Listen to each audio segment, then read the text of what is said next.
भितर रही जाइछि सेही समय केही साहस करके जाई पारु नाहंती गोटे पिला कि गोटे लोक निजर जीवन को बाजी लगे से निया भितर पशि छुआटा को उद्धार कला आमे भी कहूछु एटा मनीष नुहे देवता जदि नई कूल बसिला बेले कई जने लोक नई को फेली दौची नई को ठेली दौची आमे ताको जने धर्म छाड़ी गलानी के आमे एतिके बुझीचु निजे कष्ट पाई अन्य मुहरे हस फुटेबा धर्म निजे सुख पाइबा पाई अन्य को दुख दबा अधर्म ये जिनसे जिते पर्यंत बुझिनु मानविकता बुझी ना हो हजारे धर्म कले फल हो आज मंदिर अभाव नहीं प्रवचन अभाव नहीं राम नाम कीर्तन अभाव नहीं किंतु आदर्श को कर्तन करने लोकर अभाव नहीं प्रतिदिन घंटा घंटा कीर्तन करुवा व्यक्ति निजर पड़िशा घर को चाकड़े चाकड़े घुंचई 10 हाथ नहीं सारे राम अयोध्या छाड़ी चलीगले किंतु राम नाम नौवा व्यक्तिटा वर्तमान रम नहीं परवाड़ी को घुंचेबार व्यस्त जीवन जाक रम मला बेड़ को राम ये जो व्यक्ति वर्तमान समाज में बढ़ीगले बोली धर्म नाम गोटे व्यभिचार चली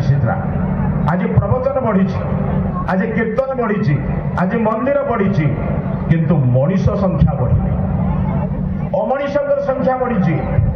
से जड़े कवि कहले जब घर कच्चे थे लोग पक्के थे आज घर पक्का बन गया लोग कच्चे बन गए आम घर पक्का हो गला बड़ सुंदर घर आम रहिलु किंतु भवन बड़ आम भावना छोट आम चित्र बड़ सुंदर आम चरित्र बड़ सुंदर एक कथा को बुझी नथिबा लोक कि धर्म करिबा धर्म केबे उपवास मिलेनी जदि उपवास धर्म मिलता तो भिखारी को प्रथम ईश्वर मिले मत तो पर मिले जदि कौन सी वस्त्र द्वारा मिलू था वस्त्र बदलुवा अभिनेत्री को तो प्रथम मिल मत कहीं मिल आम बुझीचु गुरुवार केवल वस्त्र बदल देने चलो अन्य दिन न बदल चलो सोमवार गुरुवार रविवार जहाँ खाइबू ना अन्य 3 दिन खाइले भी चलो आम भितर धर्म को बुझीचु किसी दिन करवा दरकार सबुदिन करवा दरकार ना आम छुआ भी से बुझिले परीक्षा गला बेले बापा माँ को प्रणाम कले आउ दिने प्रणाम कलेनी क्या आम बुझीचु ना मु बुझी मो माँ बुझी बाप घर जो दिन जीव मुंडियाटे मारिकी जीव जो दिन आसबू मुंडियाटे मारू सबुदिन मारिबार आवश्यकता ना आम छुआ भी बुझिले धर्म सबुदिन करवा दरकार ना केबे बेले अदे धर्म करवा अधर्म करवा विशेष आवश्यक धर्म एक जीवन धर्म एक बाहर संख्या बाहर जीवन नुहे फल बुझंतु महर्षि मनु 10टा पॉइंट कहले मुझे आपण कहूँ शुणे महर्षि मनुस्मृति जदि किए पढ़ी था से कहले धृति क्षमा दमस्तेय शौच इंद्रिय निग्रह धीर विद्या सत्यम क्रोधम दशकम धर्म लक्षण कहले धृति धैर्य धरिबा धर्मर प्रथम लक्षण महर्षि कहले धैर्य धरिबा जीवन में आसब बहुत संग्राम आसब जय आसब पराजय आसब निंदा आसब प्रशंसा आसब फूलमाले भी आसब जोतामाले भी आसी पारे किंतु सबको समान भाविबा धृति धैर्य आवश्यक क्षमा करवा दरकार समाज में भूल करवा लोक अनेक आसबे आम पाखे क्षमता जदि अच्छी अन्य को क्षमा करने क्षमा दबा उचित से कहले धृति क्षमा दम दम माने मन को दमन करवा मन को निज आयत्त रखा अस्तेय काय मन वाक्य चोरी न करवा आजिकल काया चोरी ठालू मन चोरी अन्य चोरी गुड़ाक बेसी हो अरे बाबू काकुड़ी बोईतालू किए चोरी करुच्ची ये हूँ साधारण चोर कलम मनरे लक्ष लक्ष टका नौथुवा चोर ताठू बड़ चोर आज आम या तैयारी कर मरवा लोक को आईसीयू परे पैसा नौथुवा लोक को शिक्षित कर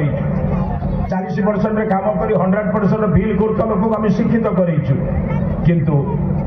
पाठ न पढ़ी भी पर दुख को पर दुखरे दुखी हो डाक्तखाना समय बीतुवा मनीष तैयारी कर कहले दम अस्तेय कायमर वाक्य चोरी न करवा शौच अंतर शौच बाहर शौचटा बड़ कथा नुहे मुझे परिष्कार से बड़ कथा नुहे मो मन के परिष्कार मो भीतर के परिष्कार क्या बाहर को लोके देखती भीतर को भगवान देखती भाविले भावग्राही देखती करिले लोके देखती मोर पुलिस को लोक को जिते डर भगवान को डर ना मोर भावना बड़ खराब किए बुझुची किंतु मु बाहर को बड़ा सुंदर देखा जाउची कहीं लोक दृष्टि मु धार्मिक हवा दरकार यही बकधार्मिक माने समाज में कम क्षति करना से कहले धृति क्षमा दमस्तेय शौच इंद्रिय निग्रह धी बुद्धिमान हवा विद्या सकल प्रकार विद्या को अर्जन करवा अक्रोध क्रोध न करवा सत्यम सत्यवादी हवा जीवन सत्यवादी हवा गोटे विचार ये सब विचार को जो मनीष नौला धर्म बोली कहु धर्म आमको निर्माण करे आज धर्म नाम आम विभक्त सब बड़ कथा हूँ गोटे घरे रही गोटे शशुर अन्न खाइबू गोटे बहु तीन बहु आम घरे रही कि तीन बहुंर ठाकुर अलग किए को स्वामी भक्त किए को ठाकुर भक्त किए को बाबा भक्त तांकर भजन अलग चिंतन अलग पाठ अलग बही अलग पाठपढ़ा अलग मु बुझीपारि नहीं बापा माँ सेवा करने धर्म मु बुझीपारि नहीं मो संतान को सदाचारी एवं श्रृंखलित मार्जित करने धर्म मु धर्म बुझिली बाहर धर्म मिले ना मो संतान को जब रामकृष्ण बनी तैयारी कर पारि सबुठ श्रेष्ठ धर्म सहीटा मु जदि मो शशुर सेवा कर पारि बापा सेवा कर पारि ताहले श्रेष्ठ धर्म मु जदि प्रत्येक दिन निजर पितामाता को प्रणाम कली जड़े पुत्र भाव में मोर श्रेष्ठ धर्म मोर कन्या भाव में श्रेष्ठ धर्म मु जदि भल भाव में शिक्षा नहीं बापा माँ ठार पाई शिक्षा को शशुर घरे प्रयोग करी से घर को स्वर्ग में परिणत कली जड़े कन्या भाव में बधू भाव में मोर श्रेष्ठ धर्म एकटा को बुझिली नहीं गुरुवार दिन धड़ा शाढ़ी न पिंधे पाप कि दैनिक शाशु गाड़ी देले पाप नुह यही बुझिली यही जो धार्मिक मान समाज को बहुत नष्ट कर तेणु बंधु धर्म कौन बाहर जिनस नुहे भीतर जिनस आसतु आम समस्त विचार करवा आम समस्त धार्मिक हाँ धार्मिक कहले बुझे कौन आज्ञा महर्षि मनु कहले चारिटी जिनस को धर्म कहले वेद स्मृति सदाचार चारिटा को जो ग्रहण कर वेद बोले ज्ञान संसार में जहाँ ज्ञान द्वारा हूँ परीक्षित ताहा ही मान जी जहाँ कहीदे मान जी जहाँ कहीदे मान ये बहु माँ मैंने अच्छा पचार आप जानते पितामाता को सेवा करने गोटे व्रत निजर संतान को सदाचारी करने गोटे व्रत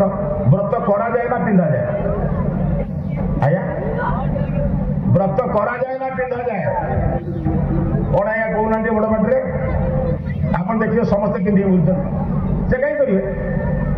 व्रत तो हाथ में बंधा कहीं करेंगे व्रतटा करे से आरंभ हम मो गुरुजन मान सम्मान देवी ये कार्य आरंभ हो आम लोक एगुड़ा बुझी ना हो बुझी ना आज समाज में यही कथा बड़ हो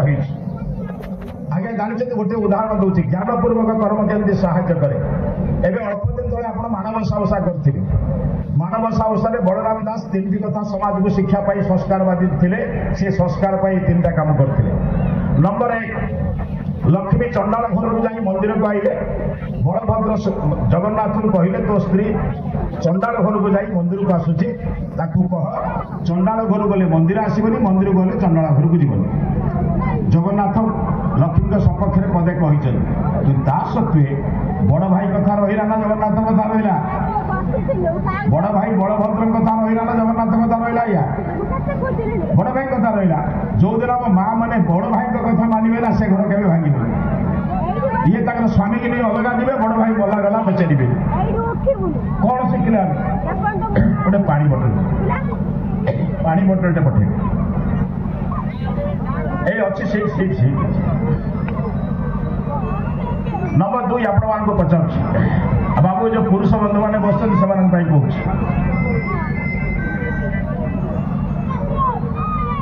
नारी मान को अत्याचार कले स्वयं जगन्नाथ नीति अष्टला आप बुझे वर्णबोधे पढ़ुले जहाँ का आज्ञा पवन सर्वत्र करे विचरण अग्नि जहाँ आदेश उत्ताप दान करे से जगन्नाथ को निआ जलिला नहीं खई उड़ीगला बाली तातीगला केते कथा आप शुणिले यहाँ गोटे समाज को शिक्षा दिगला आम शास्त्र में कहुए जो घरे नारी मान को सम्मान दि जाए से घरे देवता मान जन्म हुए जत्र नार्यस्तु पूज्यन्ते रमन्ते तत्र देवता जो घरे नारी मान को सम्मान दि जाए से घरे देवता जन्म हुए जो घरे नारी मान को असम्मान करा जाए से घरे सबु क्रिया विफल हुए से समाज को शिक्षा दिगला नारी मान को अत्याचार कले स्वयं जगन्नाथ हेले भी केड़े कष्ट पाइले तेणु आपण मैंने संकल्प नियंतु स्त्री लोक मान जी सबू छाड़ी आम घर को आसी तार सकल त्याग आम घरे देछि आमे ताकू कष्ट दबु ना दुईटी शिक्षा पर तृतीय शिक्षा सबुठारु श्रेष्ठ शिक्षा या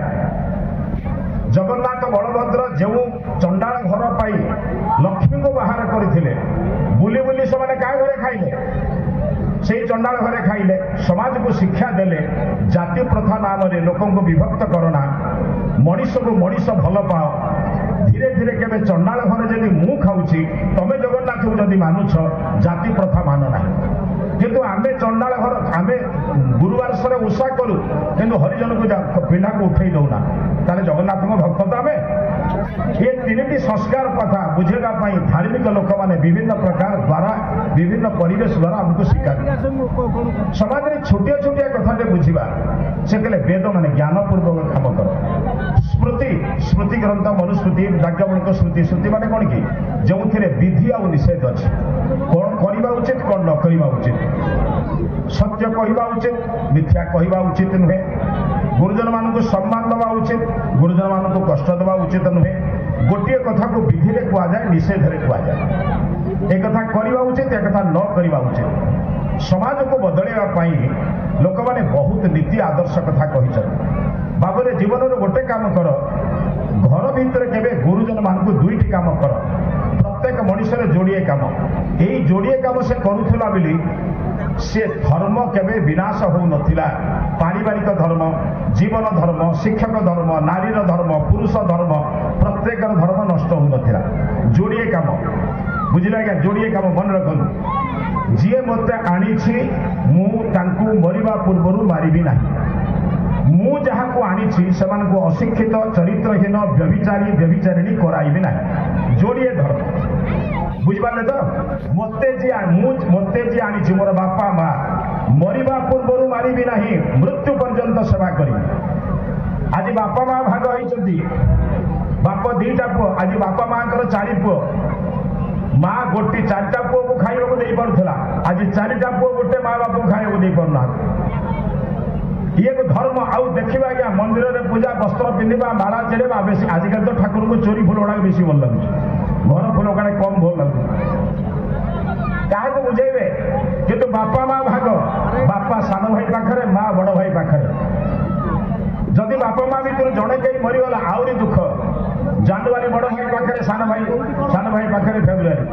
जदि फेब्रुआरी मार्च में बुढ़ा के बुढ़ी 3 दिन उपवास कहीं फेब्रुआरी 28 मार्च 31 एगुड़ा पितृभक्त एवं धर्म कहवा आउ नाचवा गाइबारे धर्म करिबारे कम प्रवीण एमाने नुहंती अरे भाई जी तुम राति अनिद्रा ही मनीष करथिला तुमको तुम मलमूत्र परिष्कार करथिला जे गर्भरे धरला बेले न देखि भी तुम अनेक सुख देखिथिला ताकू मरिबा पूर्व मार नाही दुनिया रे जदि सबठारु श्रेष्ठ धर्म अच्छी बापा माँ चरण तले मुंड को नईबा जे बापा माँ को प्रणाम करे 33 कोटी देवता आशीर्वाद पाए कौन से देवता प्रणाम आवश्यकता नहीं जदि बापा माँ को प्रणाम करुछ अरे ये धर्म पालन कर पुत्र भाव कन्या भाव द्वितीय हूँ मु जाको आनी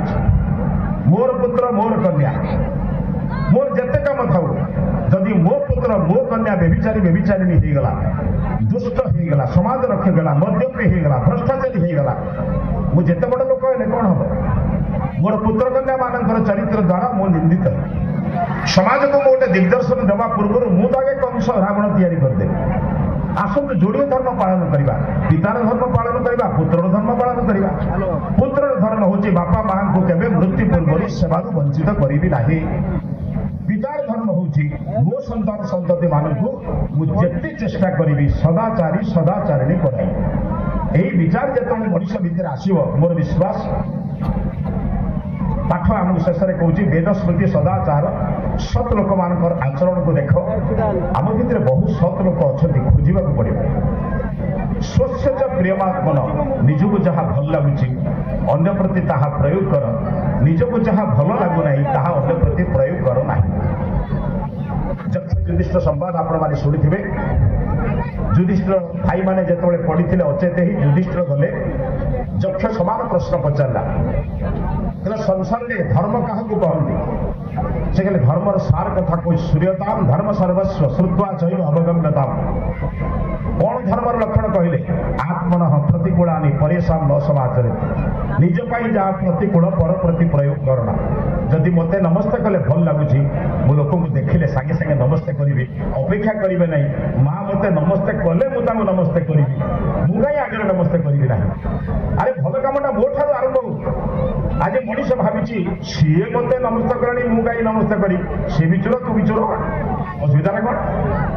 ଆରେ ଭଲ କାମଟା ମୋ ଠାରୁ ଆରମ୍ଭ ହଉ ସିଏ କହିଲେ ମଣିଷ ପ୍ରତ୍ୟେକ ବ୍ୟକ୍ତି ପାଖରେ ବିବେକ ରୂପକ ଅଛି କଷଟି ପଥର ଧର୍ମର କଷଟି ପଥର ଅଛି ଚାକିରିଆ ଲୋକ ଦରମା ନେଲେ ଉପରେ ଦସ୍ତଖତ କରନ୍ତି ଲାଞ୍ଚ ନେଲେ ତଳୁକୁ ହାତ ବତାନ୍ତି କିଏ କହିଲା ଜାଣିନ ମଣିଷ ଭୁଲ କାମ କଲେ ଏକାନ୍ତ ସ୍ଥାନ ଖୋଜେ ଭଲ କାମ କଲେ ପ୍ରକାଶ୍ୟରେ ଦିଏ ଦାନ ଦେଲା ବେଳେ ଚାରିଆଡକୁ ଚାହେଁ ନା ଚୋରି କଲେ ଚାରିଆଡକୁ ଚାହେଁ ସେ ଜାଣିଲେ କୋଉଟା ଧର୍ମ କୋଉଟା ଅଧର୍ମ ମଣିଷ ଜାଣି ଯଦି କରିବା ତାକୁ କିଏ ବୋଲେବ ବନ୍ଧୁ ଶେଷ କଥା କହୁଛି ଆଉ 5 ମିନିଟ୍ ଅଛି ଯେ କିନ୍ତୁ ଭାବୁଛି ଆଉ 5 ମିନିଟ୍ ପୂର୍ବରୁ ସାରିଦେବା ଭଲ କାରଣ ବହୁତ କଥା ଶୁଣିବାର ଅଛି ବ୍ୟବସାୟ କରୁଥିବା ଲୋକ କିଛି ଦିଏ ଆଉ କିଛି ନିଏ ଏଡ଼େ ବଡ଼ ବିଦୁଷୀ ମାନଙ୍କୁ ବିଦ୍ୱାନ ମାନଙ୍କୁ ପାଇ ମୁଁ କେବଳ କହିବି ଆପଣମାନେ ଶୁଣିବେ ତାଙ୍କ କଥା ବି କିଛି ଶୁଣିବା ଦରକାର ଏଇ ଦୃଷ୍ଟିରୁ ମୁଁ ମୋର ସ୍ଥାନ ସମୟ କିଛି ବିଦା କରୁଛି ବନ୍ଧୁ କର୍ମକର୍ତ୍ତା ମାନଙ୍କୁ ଏବଂ ସମସ୍ତ ଅତିଥି ମାନଙ୍କୁ ସମସ୍ତ ଦର୍ଶକ ମାନଙ୍କୁ ଗୋଟେ ଶେଷରେ ଗୋଟେ ଉଦାହରଣ ଦେଇ ମୋର ବିଚାର ସମାପ୍ତ କରିବି ଆପଣମାନେ ତ ସବୁ ବହୁ ସିରିଏଲ ଦେଖୁଥିବେ ଆପଣ ଦେଖିଥିବେ ଗୋଟେ ସିରିଏଲ ହଉଛି କୌନ ବନେଗା କରୋଡ଼ପତି ମୋର ବିଶ୍ୱାସ ଆପଣମାନେ ଯେଉଁମାନେ ବିଦ୍ୱାନ ଲୋକ ବିଦୁଷୀ ଲୋକ ତାକୁ ଦେଖୁଥିବେ ଦେଖିବା ବି ଉଚିତ ସେଥିରୁ ଗୋଟେ ଭଲ କଥା ହଉଛି ଗୋଟିଏ ପ୍ରଶ୍ନ ପାଇଁ 4ଟି ଅପସନ ଥାଏ ସେଥିରୁ ଗୋଟେ ଠିକ ହୁଏ ଆଉ 3ଟା ଭୁଲ ହୁଏ ଏହାଦ୍ୱାରା କିଛି ଜ୍ଞାନର ବୃଦ୍ଧି ହୁଏ ଆଉ ମଧ୍ୟ ବହୁତ ତଥ୍ୟ ଜଣାପଡ଼େ ଯେଉଁଗୁଡ଼ାକ ଆମ ଜୀବନରେ ଆସିନୁ ଆମେ ଜାଣିନୁ ତାକୁ ଶୁଣିଲେ ଜଣାପଡ଼େ ଅମିତାଭ ବଚ୍ଚନ ସେଥିରେ ଆଙ୍କରିଂ କରନ୍ତି ଏବଂ ଅନ୍ୟ ଲୋକମାନେ ପ୍ରଶ୍ନ ଉତ୍ତର କରନ୍ତି ଗୋଟିଏ ଦିନ ମୁଁ ସେଥିରେ ଗୋଟେ ଉଦାହରଣ ଆପଣଙ୍କୁ ଦେଉଛି ଅମିତାଭ ବଚ୍ଚନ ଗୋଟେ ସୁନ୍ଦର ଉଦାହରଣ ଦେଲେ ମଣିଷ ସାଙ୍ଗରେ ନ ରହିଲେ କେମିତି ନିନ୍ଦିତ ହୁଏ କେମିତି ମୂଲ୍ୟ କମିଯାଏ ସାଙ୍ଗରେ ରହିଲେ କେମିତି ଅନ୍ୟମାନଙ୍କ ଠାରୁ ଉଚ୍ଚ ହୁଏ ଏହି ଉଦାହରଣ ଦେଉଛି ମୁଁ କର୍ମକର୍ତ୍ତାମାନଙ୍କୁ ଅନୁରୋଧ କରୁଛି ମୋ ଗାଁ ଲୋକ ସମସ୍ତେ ମୋର ଭାଇ ବନ୍ଧୁ କୁଟୁମ୍ବ ଭଳିଆ ଆମ ଭିତରେ ମତାନ୍ତର ହଉ ମନାନ୍ତର ନ ହଉ ମୁଁ ସମସ୍ତ କର୍ମକର୍ତ୍ତାଙ୍କୁ ହାତ ଯୋଡ଼ି କହୁଛି ଆପଣମାନଙ୍କ ଭିତରେ କେବେ ମତାନ୍ତର ନ ହଉ ଏମିତି ଉତ୍ସବ ବାରମ୍ବାର ଚାଲୁ କିନ୍ତୁ ସାଙ୍ଗରେ ରହିଲେ ତ ସାଙ୍ଗରେ ନ ରହିଲେ ମୂଲ୍ୟ କମିଯିବ ଆପଣ ବଜାରରେ ଅଙ୍ଗୁର କିଣୁଥିବେ ପେନ୍ଥାରେ ଥିବା ଅଙ୍ଗୁର ତଳେ ପଡ଼ିଥିବା ଅଙ୍ଗୁର ଆପଣ ତ ଗୋଟା ଛଡ଼େଇ ଖାଆନ୍ତି ପେନ୍ଥାରେ ଥିବା ଅଙ୍ଗୁର ଦାମ ଯଦି 150 ଟଙ୍କା ଗୋଟା ଅଙ୍ଗୁର ଦାମ 80 ଟଙ୍କା ତାକୁ ପଚାରିଲେ ଭାଇ ଗୋଟିକା ଅଙ୍ଗୁରଟା ଏତେ କମ୍ ଦାମ କାହିଁ କହିଲେ ଯେ ପେନ୍ଥାରୁ ଖସେ ତାର ଦାମ କମେ ଯେ ସମୂହରୁ ଯାଏ ତାର ଦାମ କମେ ଆରେ ସାଙ୍ଗରେ ରୁହ ମତାନ୍ତର ହେଇପାରେ ମନାନ୍ତର କାହିଁକି ହବ ଦ୍ୱିତୀୟ ଉତ୍ତର ଦଉଛି ଦ୍ୱିତୀୟ ଗୋଟେ ଉଦାହରଣ ଦେଇ ସମାପ୍ତ କରୁଛି ଅମିତାଭ ବଚ୍ଚନ କହିଲେ ଥରେ ସଂଖ୍ୟା ମାନଙ୍କ ଭିତରେ ବିବାଦ ହେଲା ସଂଖ୍ୟା ବୁଝୁଛନ୍ତି ତ ସବୁଠାରୁ ବଡ଼ ସଂଖ୍ୟା 9 ସବୁଠାରୁ ସାନ ସଂଖ୍ୟା 0 1 ନୁହେଁ ଏକ ତଳେ ଗୋଟେ 0 ଅଛି ପରସ୍ପର ଭିତରେ ବିବାଦ ଲାଗିଲା 9 ମାରିଲା 8 କୁ 8 ମାରିଲା 7 କୁ 7 ମାରିଲା 6 କୁ 6 ମାରିଲା 5 5 ମାରିଲା 4 କୁ 4 ମାରିଲା 3 3 ମାରିଲା 2 କୁ 2 1 କୁ ମାରିବାକୁ ଯାଉଛି ମାରି ସାରିଲାଣି ଏକ ପାଖରେ ଗୋଟିଏ ବିକଳ୍ପ ଅଛି 0 କୁ ମାରିବ 0 କୁ ମାରିବାକୁ ଯାଉଥିଲା ବେଳେ 0 ଗୋଟେ କଥା କହିଲା ଯାହା 0 କହିଲା ସେ କଥା କହି ସମାପ୍ତ କରୁଛି ସେ କହିଲା ଭାଇ ତୁ ମତେ ମାରିପାରିବୁ ତୋର ବଳ ବି ବେଶୀ ତୁ ମୋ ଠାରୁ ବି ଓଜନଦାର ଅଛୁ ତୋର ଶକ୍ତି ବି ଅନେକ ମତେ ମାରିପାରିବୁ କିନ୍ତୁ ମୁଁ ଗୋଟେ ଅନୁରୋଧ କରୁଛି ରଖିବୁ ହେଲେ କଣ ହେଲେ ମୋ କଥା ଟିକେ ଭାଇ ବୁଝ ଚିନ୍ତା କର ଯଦି ମୋ କଥା ତୁ ମାନିଯିବୁ ନା ସମସ୍ତଙ୍କୁ ମାରିକି ଆସିବା ହେଲା କେମିତି ହେଲା ତୁ ମୋ ବାଁ ପାଟରେ ଟିକେ ବସିଯାଉ ତୁ ମୋ ବାଁ ପଟରେ ଟିକେ ବସିଯା ବାଁ ପଟରେ ବସିଲା କେତେ ହବ 10 ହେଲେ 10 ହେଲେ 9 ଠାରୁ ସମସ୍ତଙ୍କୁ ମାରି ଆସିବା ଆସ ଭାଇ ଯଦି ବିଭେଦ କିଛି ଅଛି ମତଭେଦ ଅଛି ପଛକୁ ରଖିବା ଆସ ତିହିଡି ଭଳି ଏକ ପବିତ୍ର ଜାଗାରେ ସାଙ୍ଗରେ ବସିବା ସାଙ୍ଗରେ ବସିଲେ ଏମିତି କେତେ ମହୋତ୍ସବ ହବ ଏମିତି କେତେ ଚିତ୍ର ଦେଖିବା ଏଇ ସୁନ୍ଦର କଥା ଫକୀର ମୋହନଙ୍କର ଦେଖୁଥିଲେ ବର୍ତ୍ତମାନ ଏବେ झाड़ू खाइला पर भी मद छाड़ू आमे आ मद अंदर जाने से बुद्धि बाहर निकलते हैं भाई छुटिया मद निशा कहीं पड़ुच कबीर कहले सुबह पियो तो शाम नहीं शाम पियो तो सुबह नहीं अरे ऐसा नशा चढ़ा दो जो कभी उतरे नहीं थे सम्राट भाया किसी लोक निशा चढ़ई महोत्सव करूँ छाड़ुची जिते असुविधा हेल्ले भी पुणी जोड़ी जाड़ी पुणी करुच अरे ऐसा नशा चढ़ा दो जो कभी उतरे नहीं समस्त नमस्ते धन्यवाद।